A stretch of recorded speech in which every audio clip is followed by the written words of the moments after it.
This could be a perfect weekend for Manchester City. I stress could be because things could very easily go wrong. We've got to do our job, but the fixtures are very favourable for Manchester City. Liverpool go away to the undefeated Crystal Palace side, a Crystal Palace side that have already beaten Liverpool in the Community Shield this season, convincingly as well, in all honesty. And it's Selhurst Park. No one wants to go to Selhurst Park. Nobody. And Liverpool in particular, they know all too well that going down there to Selhurst Park is a notoriously difficult place to go. They know it all too well, being 3-0 up at half-time and drawing the game 3-3 in a very famous title race. I'm sure that's the title race that ended with Luis Suarez tears and Steven Gerrard slipping on his arse and Demba Ba doing his things. What a moment. What a brilliant time in life that was. Beautiful moments, beautiful moments. I'd love a repeat of that. Just dropping points would be ideal. Then, of course, Sunday, Arsenal head up to Newcastle. Again, a notoriously difficult away fixture for any side in the Premier League. Liverpool found that out themselves this season already by the skin of their teeth, getting 3 points, scabbing their way to getting 3 points against 10-man Newcastle. You like to think they'd keep 11 players on the pitch for this game. Who knows what the score would be? Because it's not easy going up to Newcastle and an Arsenal side that don't seem to want to use their attack, or at least Arteta doesn't want to use their attack. Interesting to see if he does this time and field those players. But City, meanwhile, I've got Burnley at home, which is notoriously simple fixture for Manchester City. But I could well eat those words at the end of this weekend because nothing is a given in the Premier League, but we do very well against Burnley. We've got a great record against them. We've won our last 13 games against them, in fact, winning an aggregate of 46-2. 46-2.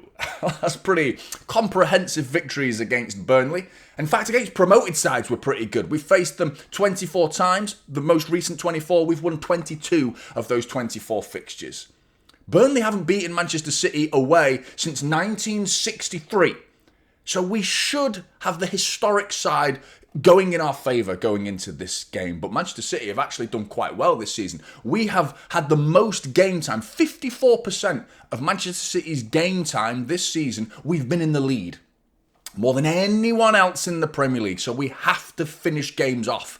That's becoming a bit of a weak spot for Manchester City where we're not finishing games off. But this Burnley side, you like to think this game could be finished at half-time, let alone at the end of the game. I like to think that. But the form is interesting because there's polarising form between the two sides. You can see here with Burnley's form, recently struggling. They got off to a good start back in September, or August rather, back at the end of August.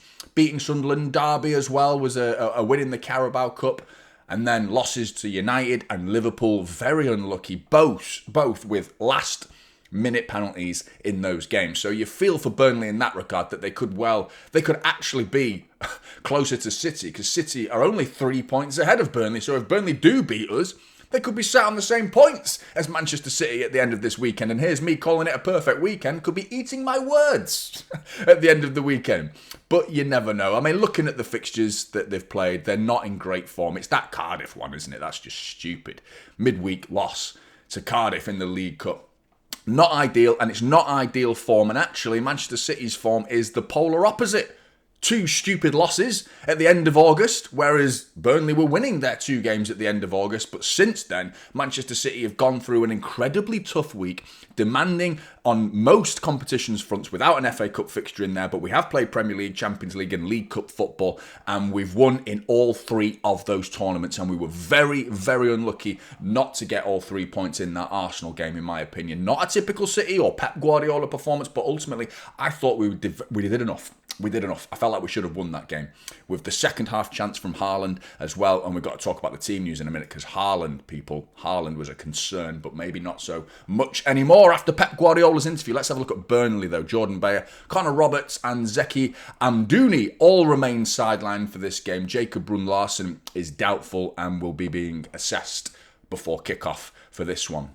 Ugo Chukwu is back from suspension as well because he was suspended in the Liverpool game, but that was written off prior to that, of course. So he's back, which, solid in midfield, but will it be enough to stop this Manchester City at the minute? City, Cherky, Marmoush, Aït-Nouri. Kovacic is a doubt for this game, but Cherki, Marmoush and Aït-Nouri, you can probably expect to see them.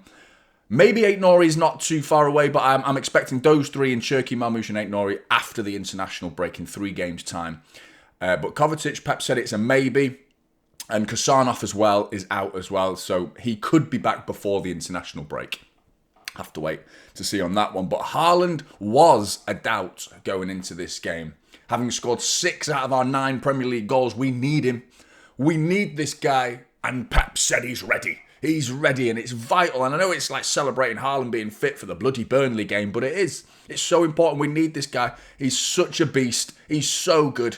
He is just elite, isn't he? And he's back and raring to go. You've got to be triple captain, or at least captain him in your fantasy team if you do fantasy football, because he is definitely a favourable player to get on the score sheet for this weekend. Watch him score 0. I know I've said that. But right, let's have a look at the team news. This is the Burnley side. The main threat they're going to have coming forward is Jadon Anthony coming down that left-hand side. It happens to be our weak spot.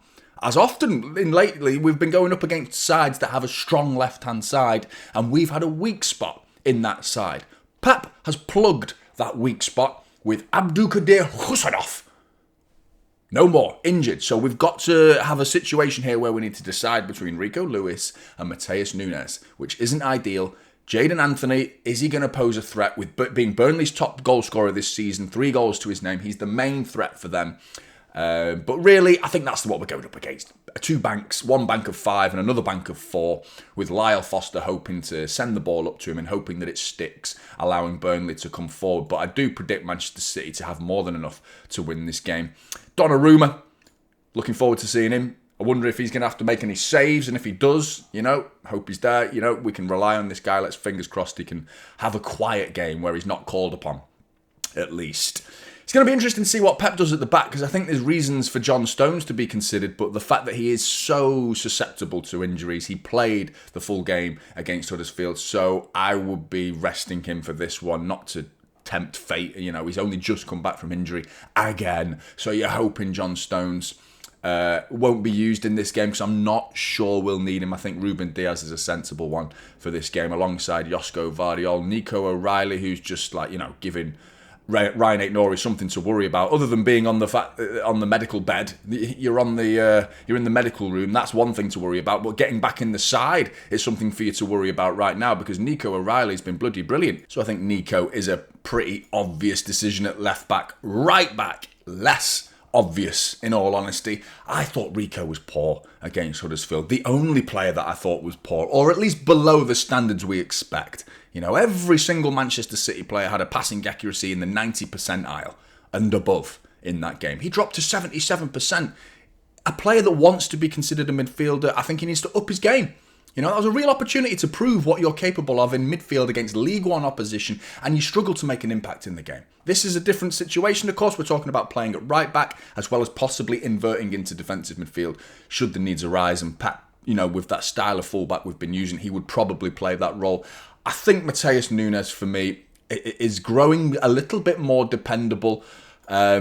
Certainly as a balanced player, because I think Rico Lewis has had his peaks and troughs this season. He's had good games this season, Rico, but he's had some stinkers, and Nunes hasn't made any high-profile errors yet. Nothing to really make me get scared about. I'm still not convinced in Matheus Nunes. I would massively prefer Kasanov in there right now, considering the way he's been playing, but I think Nunes is our best bet at the back. And then from there on out, I think we go back to, the formality of what we saw in last week's games against United, Napoli and Arsenal. I thought we were pretty good, and I see no reason to change much. Maybe one player, potentially, but I would definitely think about these 3 in midfield with Tijani Reinders, Foden and Rodri, of course. And then the big man, Erling Haaland, has to play up front. I think Doku comes straight back in from his rest against Huddersfield. Looking forward to seeing him. Bernardo Silva's been playing on the right. I think Pep will probably do it again, but I would have no problems in seeing Savinho, who played on the left against Huddersfield, by the way. So, we've got that versatility. You could see another way round. You could see Doku on the right and Savinho on the left, potentially playing on their stronger foot, which is, again, I've got no problems with that.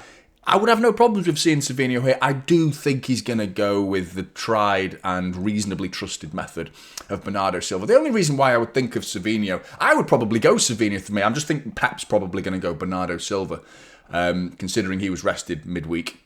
I think that was an indication that he's probably going to play Bernardo Silva. That's the clue there. But ultimately, this is Burnley who are going to present a bank of 5 and then a bank of 4 for Manchester City to get past. I think throw everything at him. Throw everything at him and potentially get this game won before half-time. 2 or 3-0 at half-time is what I'm hoping for here. I really hope this can be a high-scoring Manchester City victory. I don't think it will be that convincing, though. I think I'm going to go 3-0 eventually over the course of the whole game, not just at half-time. I think we will have enough to score 3 goals, because, I mean, United did at Old Trafford, even though one of it was a last-minute penalty. But they've not been that leaky at the back. They were solid against Liverpool. But I would argue Liverpool were a bit, lacklustre going forward. City, at home, on form, with creative players like Foden all hitting the right notes right now. Doku as well. Haaland is Haaland, surely this is a 3-0 victory for Manchester City. You hope for more. Get that score sheet, get that goal difference up as well. And you're praying at the same time we play, Liverpool drop points. Even a draw would be ideal, and we can claw back a situation where we might be able to excuse ourselves for saying we're in a title race. Maybe. High hopes, but I still believe. What do you think? Make sure you tune in for the watch-along this Saturday, 3 o'clock kickoff. Tune into the Typical City watch-along. Make sure to like and subscribe this video while you're here as well. Take care, and I'll see you in the next one. This is Typical City now, holding up silverware.